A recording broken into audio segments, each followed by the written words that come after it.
کہ انڈیا میں population rate اور اس کے تعلق سے کون کون سی میت ہے جو رائج ہے. تو انڈیا میں بہت بڑا جو ابھی کچھ کمیونٹی ہے اور نفرت پسند لوگ ہیں, ایک جو ہے شور مچا رہے کہ مسلمان کا کیا ہے فرٹیلیٹی ریٹ کیا ہے, بڑھتا جا رہا ہے, اور یہ لوگ جو ہے بہت جلدی جلدی آباد ہو جا رہے ہیں. ایک وقت ایسا آئے گا کہ پورے ملک میں کیا ہے مسلمان بڑھ جائے گے اور ان لوگ حکومت کرے گے. اس کی کیا حقیقت ہے, اور بڑے بڑے لوگ اس کو اپنے بیانات میں کہہ چکے ہیں. تو اس کی کیا حقیقت ہے. پریزنٹ ٹائم میں فرٹیلیٹی ریٹ کیا ہے انڈیا میں, تو ہندوز یعنی جو ہندو قوم ہے ان کا فرٹیلیٹی ریٹ ہے 1.9. کتنا ہے, نکاح میں آئیڈیل سے کم ہے.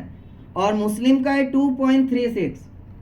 مسلم کا کتنا ہے, ایک کنٹری کا آئیڈیل ریٹ کتنا ہونا چاہیے 2.1. تو جو ہندوز کا فرٹیلیٹی ریٹ کم ہے, یہ گویا کہ جو دیگر مائنورٹی کمیونٹیز ہے یہ ساروں کے ملانے کی وجہ سے گویا کہ وہ فرٹیلیٹی ریٹ اب بیلنسڈ ہے انڈیا کا. پریزنٹ ٹائم میں کیا ہے, وہ بیلنس ہو رہا ہے. اسی طرح سے ہندو پاپولیشن کا ڈیٹا کیا ہے, بولے کم ہو گئی, کم ہو رہا ہے اور یہ بڑھ رہا ہے. تو اس کا ڈیٹا 1950 سے لے کے 2015 تک کا ڈیٹا یہ ہے کہ 1950 میں ٹوٹل پاپولیشن میں ان کا جو کنٹریبیوشن تھا وہ 84% تھا ہندو پاپولیشن کا. 2015 میں آ کر یہ کنٹریبیوشن کتنا ہو جاتا ہے 78%. کتنا کم ہو گیا, 7% کم ہو گیا کنٹریبیوشن. اس کو میں ابھی بتاؤں گا آگے.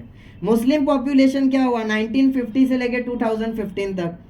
1950 میں ٹوٹل پاپولیشن میں جو کنٹریبیوشن تھا مسلم لوگوں کا وہ 9% تھا. کتنا تھا 2015 میں 9% سے کتنا ہو گیا 14%. کم ہو گیا, بڑھ گیا, بڑھ گیا. کتنا بڑھ گیا 5 بڑھ گیا 5%. یعنی پرسنٹیج کے حساب سے دیکھیں تو 43% کیا ہو گیا پاپولیشن میں انکریز آ گئی. اب یہاں پر ہندو کا کتنا کم ہوا 7% کم ہوا. اب ہم اس کو کمپیئر کریں گے گلوبل لیول میں. پورے ورلڈ میں جو میجورٹی کمیونٹی ہے ہر کنٹری میں, ان کا پاپولیشن ریٹ اس مدت میں کتنا بڑا ہے یا کم ہوا ہے. تو ان کا جو فرٹیلیٹی ریٹ ہے وہ 22% ڈیکریز ہوا ہے گلوبلی. یعنی دنیا میں بسنے والی جتنے بھی قومیں ہیں کنٹریز ہے اس میں جو میجورٹی والی کمیونٹی ہے ان کا اگر آپ گلوبل ریٹ نکالو گے تو 22% سے وہ کم ہو گیا ہے. اور انڈیا میں کتنا کم ہوا 7% سے. تو ہندوؤں کا ایک دم کم ہو رہا ہے, وہ سب سے پہلا جھوٹ تو وہ ہے. دوسری بات, ہندو پاپولیشن کا کنٹریبیوشن کم ہوا ہے, پاپولیشن کم نہیں ہوئی ہے. ان کا کنٹریبیوشن پہلے کتنا تھا 84%, بعد میں کتنا ہوا 78. تو ان کی پاپولیشن اس ٹائم پہ تھی 350 ملین, اور اس ٹائم پہ 2015 کے ڈیٹا کے حساب سے 1 بلین سے زیادہ ان کی پاپولیشن ہے. کتنی پاپولیشن ہو رہی ہے, یعنی ٹرپل سے بھی زیادہ ہو گیا. تو پاپولیشن ان کا بڑا ہے لیکن کنٹریبیوشن کے حساب سے کم ہو گئے. کیوں, کیونکہ ہندو اکیلے اس ملک میں نہیں بستے, دیگر مائنورٹیز بھی ہے, دیگر جو کمیونٹیز بھی ہے, وہ بھی تو کنٹریبیوٹ کرے گی. تو ان کا کنٹریبیوشن بڑھا تو ان کا پرسنٹیج اپنے آپ کیا ہو گیا کم ہو گیا. اسی طرح پاپولیشن ان کا بڑھ گیا. اور اگر مائنورٹیز کی آپ کو اتنی فکر ہے کہ ان کا پرٹیکولر گروپ کا کیا ہو رہا ہے پاپولیشن بڑھ رہا ہے, اگر اتنی فکر ہے تو مسلمان جو گروہ ہے وہ اکیلے مائنورٹیز میں نہیں ہے, اس کے علاوہ دوسری کمیونٹیز بھی ہے. چنانچہ ایک کا بس آپ کے سامنے ڈیٹا پیش کروں گا, بدھسٹ کمیونٹی ہے, ان کا جو پاپولیشن ریٹ ہے اس ٹائم پیریڈ میں وہ انکریز ہوا ہے کتنے پرسنٹیج سے 1600% سے 1600% سے کیا ہو گیا 1600% سے بڑا ہے. تو اگر آپ بولو گے مائنورٹیز سے اتنا ہی خطرہ ہے تو مسلمان اکیلے نہیں ہے, دیگر مائنورٹیز بھی ہے. تو تمام مائنورٹیز میں سے ہٹا کے صرف مسلمانوں کو ٹارگیٹ کرنا یہ آپ کا کیا ہے پروپیگنڈا ہے. اور کسی کنٹری میں مائنورٹی کا بڑھنا گرو ہونا یہ اس کنٹری کے سیکولر ڈیموکریسی کی مضبوطی کو کیا کرتا ہے ریپریزنٹ کرتا ہے کہ آپ کے کنٹری میں کیا ہو رہا ہے مائنورٹیز بڑھ رہے ہیں یہاں پہ, یعنی اس کا مطلب وہاں پہ آپریشن نہیں ہے, وہاں پہ جو ہے ایکول جو ہے رائٹ سب کو ڈسٹریبیوٹ کیا جا رہا ہے. تو اس طرح کی آئیڈیالوجی لوگ جو ہے اس طرح کی جو ہے نظریے کو لے کر چل رہے ہیں اور اپوز کر رہے ہیں، اور انڈیا کی جو سیکولر ڈیموکریٹک جو اسٹیٹ ہے اس کو بگاڑنے کے پیچھے پڑے ہوئے. چنانچہ ہماری جو ذمہ داری ہے کہ یہ سارے ڈیٹاز کو اور ان کے غلط دعوے کو جو ہے ہم جو ہے ٹیکل کریں اور دلائل کی روشنی میں اس کا کیا دیں، جواب دے، تاکہ اس جیسی غلط فہمی کے نام پر وہ کوئی نیا عمل جس سے پوری امت کیا ہو جائے، پریشان ہو جائے، اس کی ابتدا نہ کر بیٹھے. ہم سوچے کہ بھائی ہم کو کیا دے گے جواب، تو وہ اپنا اسی طرح سے افواہ پھیلا کر کوئی نہ کوئی کیا کر دے گے، لا پاس کر کے پھر پوری امت کیا ہو جائے گی. تو اس کو ضرور ہے کہ انٹلیکچولی ہم اس کو ٹیکل کریں، اس کو جو ہے ٹارگیٹ کرے، اس کا جواب دیں، تاکہ یہ اس طرح کی غلط فہمیاں ختم ہو جائے. اللہ تعالیٰ جو کچھ ہم نے کہا ہے سنا ہے اس کو قبول فرمائے اور ہم کو عمل کرنے کی توفیق نصیب فرمائے. اللہم صلی علی محمد صلی اللہ علیہ وسلم، جزا اللہ عنا محمد ما هو آلہ صلی اللہ علیہ وسلم. لا الہ الا انت سبحانک انا کنا من الظالمین. یا اللہ یا غفار ہمارے تمام گناہوں کو معاف فرما. یا اللہ ہمارے تمام گناہوں کو معاف فرما. یا اللہ ہمارے کہنے سننے میں جو کچھ کمی کوتاہی رہ گئی یا اللہ اسے معاف فرما.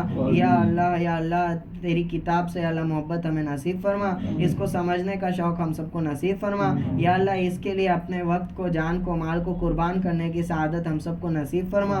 یا اللہ ہم سب کو قبول فرما، اس کی تبلیغ اور اشاعت کے لیے قبول فرما. یا اللہ تیرا کلمہ سب سے اعلیٰ ہے، یا اللہ تیرا کلمہ سب سے بلند ہے. یا اللہ اس کو ثابت کرنے کے لیے ہم سب کو یا اللہ استعمال فرما. یا اللہ ہم سب کا اللہ انتخاب فرما. یا اللہ ہم سب کا انتخاب فرما. یا اللہ مذہب کی، تیرے دین کی حفاظت فرما. یا اللہ اس کو اعلیٰ فرما. یا اللہ اہل دین کی حفاظت فرما. یا اللہ ان کی مغفرت فرما. یا اللہ ان کی مصیبتوں کو آسان فرما، جہاں کہیں وہ یا پریشان حال ہے یا اللہ تو ان کی فریاد رسی فرما. خصوصاً ہمارے فلسطینی بھائیوں کی یا اللہ فریاد رسی فرما. یا اللہ ان پر ہونے والے ظلم و زیادتی کو یا اللہ اس کا خاتمہ فرما. یا اللہ ہم سب جانتے ہیں یہ آخری زمانہ چل رہا ہے، یا اللہ یہ آخری یا اللہ مہلت ان کو دی جا رہی ہے. یا اللہ ان کے صبر کا ان کو بہترین بدلہ نصیب فرما. اپنی مدد کو نازل فرما، اپنے وعدے کو پورا فرما. یا اللہ تیرے وعدے کو پورا فرما. یا اللہ ہم سب کو یا اللہ تیرے وعدے کو پورا ہوتا ہوا یا اللہ دیکھنا نصیب فرما. تیری مدد کو نازل ہوتا ہوا دیکھنا ہم سب کو نصیب فرما. یا اللہ دوبارہ یا اللہ امت کو عزت نصیب فرما. یا اللہ اس کی شان و شوکت کو دوبارہ لوٹا. یا اللہ جو پریشان حال ہے ان کی پریشانیوں کو دور فرما. جو بیمار ہے اللہ جن لوگوں نے ہم سے دعا کے لیے کہا ہے یا اللہ ان کو شفا یابی نصیب فرما. یا اللہ ہم میں سے جس کی جو حاجات ہے یا اللہ تو اپنے خزانے سے پورا فرما. ہماری دعاؤں کو حضور کے صدقے و طفیل قبول فرما. آمین آمین یا رب العالمین. سبحان ربک رب العزت عما یصفون وسلام علی المرسلین والحمد للہ رب العالمین.